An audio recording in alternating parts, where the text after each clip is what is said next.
Olá, combatentes do Canote da Guerra. O exército de Israel matou por engano 3 reféns que se encontravam presos pelo Hamas em Gaza. Vamos ver o nome dos 3 aqui. É Alon Lulu Shamhitz, Yotam Haim e Samer Fuad al-Talalka. Eles estavam presos desde o dia 7 de outubro, né? Quando houve a Operação Tempestade de Al-Aqsa, que o Hamas e outros grupos atacaram aí alguns kibbutz israelenses próximos a Gaza. Ainda não foi esclarecido como é que foi a morte desses 3 reféns. Teria sido, não se sabe se foi no tiroteio, se foi à noite, o que é que tenha acontecido, né? Mas não é difícil confundir, principalmente se for à noite, né? A gente tem que olhar também que nem toda a tropa israelense que está ali é especializada, né? É totalmente profissional, então essas gatilhadas podem acontecer mesmo. Lógico que as Forças Armadas de Israel vão abrir um inquérito para apurar responsabilidades, etc. Mas a gente não tem dúvidas que é uma tragédia, que as famílias vão ficar assim numa situação extremamente, né, vão ficar extremamente consternadas, porque o que acontece é o seguinte: um dos objetivos da entrada do exército israelense em Gaza seria exatamente a libertação dos reféns. Bom, não conseguiram libertar nenhum, os poucos que foram soltos aí se deveram a negociações, né? Só recuperaram alguns cadáveres, agora mataram 3 ainda. Então é uma situação bastante difícil. O governo do Netanyahu, né, tem mais aí um desastre na sua conta. Mas a coisa não para efetivamente por aí. O New York Times está com umas matérias interessantes sobre esses casos. Eu estava lendo uma matéria anterior de uma refém que foi libertada pelo Hamas, né? Então, estava preso. No dia do ataque, morreu o marido dela e o filho mais velho. Ela ficou presa com 3 crianças ali com os insurgentes, né? Ela fala que foi bem tratada, que eles comiam basicamente pão e queijo, mas que eles foram movimentados diversas vezes. Ela chegou a ficar num apartamento, numa casa, num túnel e num supermercado desocupado, né? Que as movimentações eram de noite, né? Mas que o Hamas ensinou algumas palavras, o pessoal do Hamas ensinou algumas palavras aí para as crianças, algumas palavras em árabe para eles poderem se virar, né? Arrumaram um notebook para o menino mais novo para ele poder se distrair. E ela, como era assistente social, ela falou que ela conseguiu conversar bastante com eles, né? Diz que no final, quando ela foi libertada, um dos integrantes do Hamas alertou ela: olha, você não volte para o seu kibbutz, não fique perto de Gaza, porque nós vamos voltar. Bom, gente, isso corrobora aquilo que eu já falei diversas vezes aqui no canal. Eu não acredito que Israel vai acabar com a insurgência. Ele pode até conseguir acabar com o Hamas se der muita sorte. Vai ter que dar muita sorte mesmo. Mas ele não vai acabar com a insurgência. Depois do Hamas vem outro grupo mais treinado, ainda mais preparado, mais motivado, e por aí vai. E eu lembro também o seguinte: Israel está combatendo em Gaza já tem 70 dias, né? Impossível acabar com uma insurgência em 70 dias. Os Estados Unidos ficou 10 anos no Vietnã, não acabou, 20 anos no Afeganistão, não acabou. Só para vocês terem uma base, a guerrilha do Araguaia no Brasil, ela dura de 1969 a 1974, 75, mais ou menos, 5 a 6 anos. Eram 70 guerrilheiros. O exército mobilizou de 5 a 10 mil militares, levaram quase 6 anos para acabar com essa insurgência.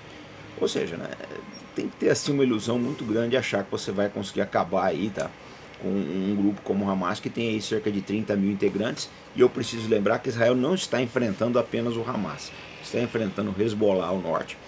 E a guerrilha Houthi no sul está dando um trabalho tremendo. A companhia de navegação Maersk já falou que vai parar de operar no Mar Vermelho. O porto de Eilat está quase estrangulado. A Hapag-Lloyd está pensando em parar de operar também.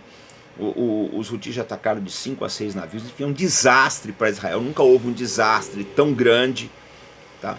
E o tempo está correndo contra. O tempo corre contra o Netanyahu e acontece uma tragédia que nem essa de hoje aí. Então, é difícil a gente saber aonde isso vai parar. O Biden tem enviado diversos representantes aí para falar com o Netanyahu. A gente sabe que existe uma rusga muito grande entre Joe Biden e o primeiro-ministro Benjamin Netanyahu. Tá? O Biden quer se livrar dele antes que o eleitor americano se livre do Biden, porque ele vai entrar em 2024 nas eleições, né, com a pecha de que apoia um governo aí que fez todo tipo de barbaridade, cometeu diversos erros.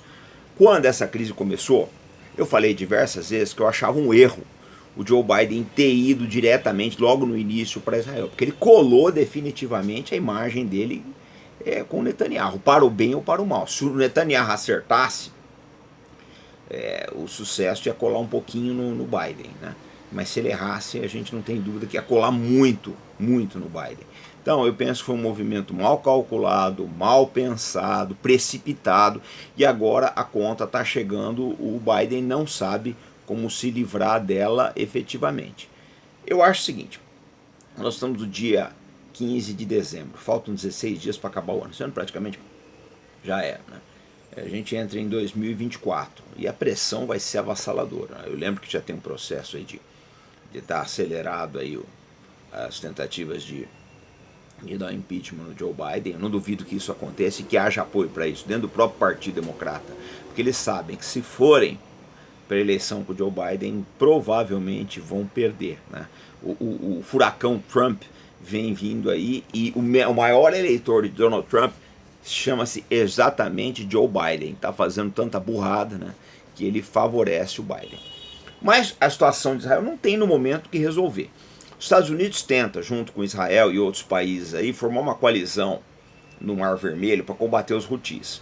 Só que o problema é o seguinte, os países árabes sabem muito bem que se eles entrarem nessa coalizão, eles podem sofrer pressão da rua. Por quê? Para a rua os Houthis são heróis, estão combatendo Israel. Então é uma situação muito delicada sob o ponto de vista aí, né, de relação governo-rua. Porque por mais autocratas que esses governos sejam, o pessoal vive falando que não são democracias e tal, mas por mais autocrático que um governo seja, ele tem uma certa legitimidade que é garantida aí em virtude de uma certa reciprocidade. O povo dá alguma confiança, o governo devolve aí, né, com algumas atitudes, mas se o governo saudita, Emirados Árabes, etc., pesarem a mão contra os Houthis, nesse caso, a gente não sabe o que pode efetivamente acontecer. Então, essa é a situação que nós temos hoje, né?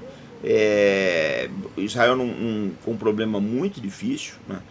Não aparece solução à vista, não está sendo um passeio em Gaza, essa que é a realidade. Há relatos aí de dezenas, talvez centenas de blindados destruídos, não se sabe a quantidade de mortos israelenses.